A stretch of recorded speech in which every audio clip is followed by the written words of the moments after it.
ligados, unidos, vivendo em amor, uma família, sem qualquer falsidade, vivendo a verdade, expressando a glória do Senhor, uma família, vivendo o compromisso do grande amor de Cristo. Eu preciso de ti, querido irmão, precioso és para mim, querido irmão. Boa tarde, pastores. Boa tarde, irmãos, povo de Deus.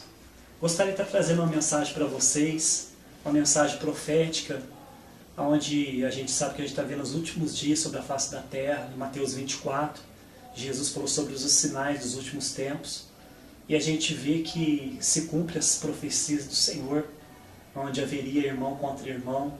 E hoje nós vemos na mídia tanta coisa acontecendo, igreja contra igreja, ministério contra ministério. E a palavra do Senhor fala que a igreja de Cristo é o corpo de Cristo. E que o corpo de Cristo, para funcionar bem na terra, eles têm que estar bem ajustados. Um precisa do outro, como o apóstolo Paulo diz no livro de 1 Coríntios, onde ele fala sobre a igreja, a unidade da igreja. Ele fala que todos nós fazemos parte, somos membros do corpo de Cristo. E que todos são especiais para Deus. Todos os membros do corpo são especiais. E aqui na palavra do Senhor, no livro de Salmo 133, o Senhor fala assim: ó, quão bom é e agradável que os irmãos vivam em união. É como óleo precioso sobre a cabeça de Arão, a qual desce sobre a barba de Arão e desce pelas golas das suas vestes. É como o orvalho de Hermon que desce sobre os montes de Sião. Ali, aonde há união, aonde há unidade da igreja, ali o Senhor ordena a sua bênção e vida para sempre. Amém? Então o Senhor vai ordenar a bênção de Deus na igreja de Cristo, aonde há unidade. Nós sabemos que Jesus falou que a grande comissão, a igreja, ou seja, a igreja, o trabalho da igreja é ir pregar o evangelho a toda criatura. Mas Jesus falou sim que a humanidade só vai reconhecer que nós somos discípulos do Senhor quando nós tivermos o amor um pelo outro. Jesus disse ao apóstolo João, escreveu em João capítulo 13, que todos reconhecerão que vocês são meus discípulos se vocês amarem uns aos outros. E eu trouxe uma mensagem, escrevi uma mensagem para os pastores. Eu me lembro que no ano de 2006 eu tive um sonho profético, onde o Senhor entregou uma revelação para mim, um sonho profético, onde eu via pastores. Eu vi vários pastores, esses pastores, eles estavam como mercenários. No sonho que eu tive, a gente estava no estacionamento de um grande buffet da cidade, um buffet muito importante, e os pastores estavam desfilando com seus carros importados, andando devagarzinho ali, desfilando com seus carros, um acenava para o outro, tipo assim, dizendo que estava tudo bem, tudo ia bem na vida deles, esperando para entrar dentro do grande buffet, que era uma grande festa que eles iam participar, comemorando as suas vitórias, conquistas na terra, os pastores. E quando eu saí, eu vi aquele desfile, eu fui para a porta do buffet. Chegando na porta do buffet, eu vi ali vários mendigos, com vestes sujas, descalços, maltrapilhos, cansados, desanimados. E quando eu olhei, eu percebi que aqueles mendigos eram membros das igrejas dos pastores. E aqueles mendigos, olhou para mim e falou assim: pastor, você vai participar da festa do buffet? Você foi convidado? Eu disse: irmãos, eu não fui convidado para essa festa. E eles falaram para mim também assim: eu também não fui convidado, nós não fomos convidados para essa festa, para esse buffet. Então aqueles mendigos estavam tristes, eu me lembrei que eu tinha que fazer um evangelismo na cadeia da cidade. E a hora que eu falei para eles: olha, irmãos, eu tenho que fazer um evangelismo na cadeia. Eu me lembrei que eu não tinha carro, e quando eu olhei na minha carteira eu não tinha dinheiro para pagar um ônibus também. E eu me lembro que aqueles mendigos ajuntaram as suas pequenas moedas e me deram. Eu peguei o ônibus e parti para fazer a obra de evangelismo. Então, quando eu olhei e vi aquilo, eu me lembrei das palavras do Senhor Jesus, a qual Jesus virou para Pedro, depois de ressuscitar, e disse: Pedro, tu me amas de verdade? E Pedro disse: sim, Senhor, tu sabes que eu te amo. Então Jesus respondeu: apacenta as minhas ovelhas. Pedro, apacenta as minhas ovelhas, pois o verdadeiro pastor dá a sua vida pelas ovelhas. Pedro, seja um pastor e não um mercenário, pois o mercenário não é um pastor, ele é um filho do maligno, que não tem cuidado com as ovelhas, pois ele só se preocupa com a lã e a gordura das ovelhas, só querem desfrutar das ovelhas, mas não tem amor nenhum por elas. E quando vê que o maligno pega as ovelhas e elas caem, o pastor que é mercenário, ele abandona aquela ovelha porque não é pastor.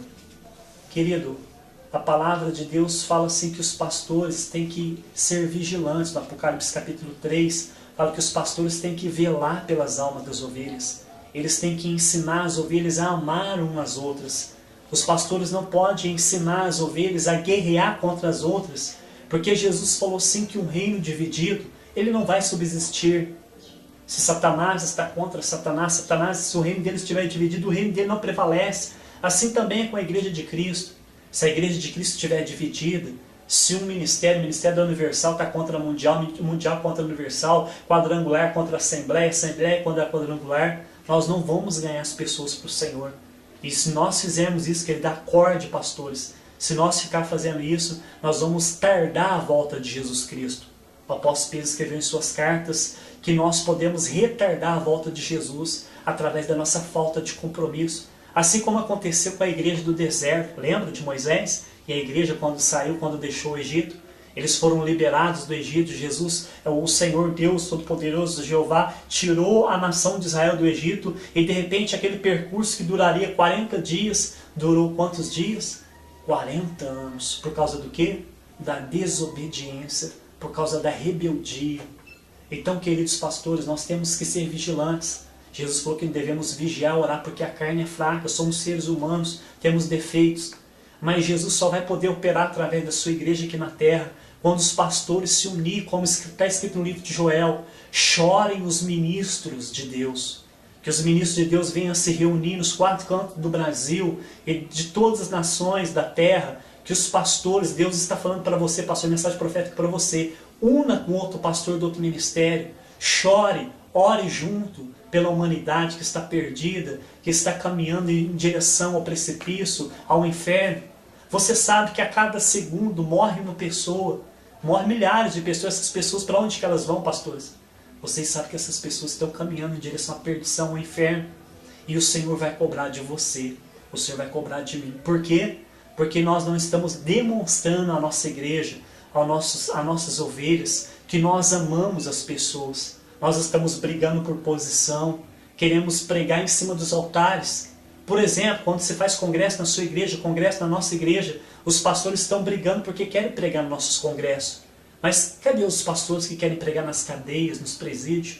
Cadê os pastores que querem pregar nos manicômios? Os pastores que querem visitar os viciados em droga nas casas de recuperação? Que quer pegar os viciados na rua, os mendigos, os prostitutos, os homossexuais? Cadê os pastores que querem visitar os hospitais, os enfermos, os cancerosos? E Jesus falou sim, no grande sermão do juízo final, ele disse que naquele dia ele vai separar as ovelhas dos bodes. As ovelhas, eles vão falar assim: vinde benditos do meu Pai, entre no gozo do seu Senhor, a qual o Senhor preparou desde a eternidade. Por quê? Por que você tem direito de entrar, ovelha? Porque eu tive fome e me deste comer. Eu estive sede e me deste beber. Estive nu e me vestiste. Estive enfermo, preso, e você foi me visitar. E as ovelhas perguntaram: Senhor, quando foi que te vimos enfermo, com sede ou com fome? E Jesus disse: quando você fizer a um desses pequeninos que estão aí fora, a mim o fizeste. Então, pastores, é a hora de lembrar, de pensar nas ovelhas, nas pessoas, ovelhas da sua igreja, preparar ela para amar o mundo, amar as pessoas que estão em sua volta, porque o meu mandamento, Jesus falou, o meu mandamento é esse: amarás o teu próximo como você ama você mesmo. Então você tem que mostrar, você tem que ser um exemplo. Paulo escreveu a Timóteo: Timóteo, seja tu exemplo na igreja, exemplo na palavra, exemplo no procedimento, exemplo nas ações, exemplo no cuidado com a sua família, porque aquele que não cuida da sua esposa, dos filhos, como pode cuidar do rebanho de Deus, da igreja de Deus? Então é hora de despertar. A minha palavra é o clamor da meia-noite. Jesus falou assim que naquela palavra das 10 virgens, à meia-noite se ouviu um grito, o noivo está saindo para buscar a sua igreja. Estamos à meia-noite, o mundo está em trevas, o mundo está caminhando para a perdição. E o Senhor está falando para você, pastor, neste momento, agora é a meia-noite. Agora é a hora de você clamar para a sua igreja amar a outra igreja mundial, você, apóstolo Valdomiro Santiago, ensina a sua igreja, o seu povo, a amar os irmãos da Universal. Você, bispo Edir Macedo, ensine as ovelhas suas a amar os membros, os pastores da igreja mundial. Vamos colocar essa divisão, essa barreira por terra. Assim também todas as igrejas, a minha denominação, devemos aprender a amar os irmãos das outras denominações. Vamos orar juntos, vamos clamar junto, vamos fazer campanha de oração pela nação, pela cidade onde você está, para que nós possamos conquistar almas para o reino de Deus, para que nós possamos saquear o inferno e povoar os céus com o reino de Deus. E a última palavra que eu tenho para os pastores é que o Senhor escreveu assim em Apocalipse capítulo 3, pastores, sejam vigilantes com a igreja e consolida, fortaleça através da prática do seu amor, visitando eles, orando com eles, instruindo no caminho da verdade, dando para essas crianças recém-nascidas o verdadeiro leite genuíno da palavra de Deus, para que seja dado o crescimento para a sua salvação. Pastores, consolida o resto da igreja que estava para morrer, porque essa igreja não está preparada para o arrebatamento. Eles não estão praticando o amor ao próximo, porque vocês não estão dando o exemplo de um verdadeiro pai na fé. E Jesus diz para vocês em Apocalipse, lembra-te, pois, de todos os ensinos que você tem recebido e ouvido. Guarda eles no seu coração e arrependa-te. Mude de atitude. Abandone as trevas, pastores, e comece a andar na luz de Cristo. Porque se vocês não vigiarem, eu virei como um ladrão na noite, e não conhecerás de modo algum a que hora virei, e tu serás pego de surpresa. Tens, contudo, na igreja de Sardes umas poucas pessoas que não se contaminaram as suas vestiduras e andarão de branco junto comigo no céu, pois são dignas. Graças a Deus, ainda existem os rabiscos de Deus, um remanescente de pastores fiéis. E o Senhor fala para terminar, ao vencedor, ou seja, aqueles que permanecerem fiéis, amando o seu próximo, e também aqueles que estavam caídos hoje, que se levantarem com humildade e voltarem ao primeiro amor, serão vestidos de vestidura branca, e de modo nenhum apagarei o seu nome do livro da vida. Pelo contrário, pastores, confessarei o seu nome diante do meu Pai e diante dos seus anjos. Quem tem ouvido, ouça o que o Espírito Santo diz à igreja nesses últimos dias. João 4, 1 João capítulo 4, para terminar a palavra, versículo 20 e 21. Se alguém disser, pastores, eu amo a Deus, e odiar o seu irmão, ele é um mentiroso. Pois aquele que não ama o seu irmão a quem vê, não pode amar a Deus a quem não vê. Ora, temos da parte de Deus esse mandamento. Aquele que ama a Deus, que ame também o seu irmão. Amém? Um abraço aqui ao pastor Cleverton da cidade de Franca. Deus abençoe vocês.